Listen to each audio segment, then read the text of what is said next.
Hello, driving intelligence community. What you see here is the old 470W transmission. It came out of my 10th gen F150, all nasty, grimy. But I had another 470W on the side that I rebuilt instead of having to rebuild this one. You can see over here all the old parts that went with it and all the other stuff that I used to rebuild that transmission. But as I was reinstalling the transmission, I thought it would be really nice to show you how to make some of this maintenance activity much easier by a modification I made to my exhaust. About a year ago, I decided to install these flexible couplings to reduce noise and vibration, because that's one of the things I also do to try to improve the performance and the pleasure and comfort of this truck. You can see it's on both sides here.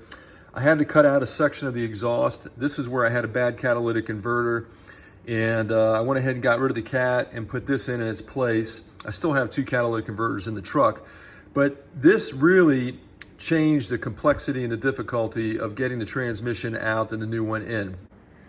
Here you see the catalytic converter, the front catalytic converter that's already installed. I haven't gotten this one installed on the passenger side yet, but those flexible couplings allow me to disconnect it and rotate the exhaust system down out of the way and remove it from the factory slip joint that you see right there. Before moving on, I'd really appreciate if you take the time to give me that thumbs up, comment below, and subscribe. And I always leave the components that I use in my videos as links in the description. These come off Amazon, the clamps and the expansion joints. But you can see with that exhaust, it's back in the slip joint, down at a 45-degree angle, and the transmission cross member out of the way, it really leaves a lot of access to get the transfer case out and then inevitably the transmission. And all I got to do is rotate this back up. I've got another clamp to attach it where the catalytic converter is coming off the manifold, and it's super easy. I did this as, once again, to eliminate noise and vibration, but it really helped out in doing some additional transmission work or underbody work.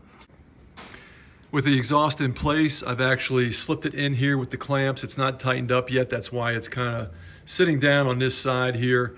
But in this position, you can see how much room it provides you to get to the transfer case over here and the transmission without that transmission cross member in there. Just a lot of room underneath here to work on a lot of things, including fuel lines, oxygen sensors, etc. So I trust that this is going to be beneficial to you. Again, the links for those products are in the description of this video. And give me that thumbs up. I'll see you next time on Driving Intelligence.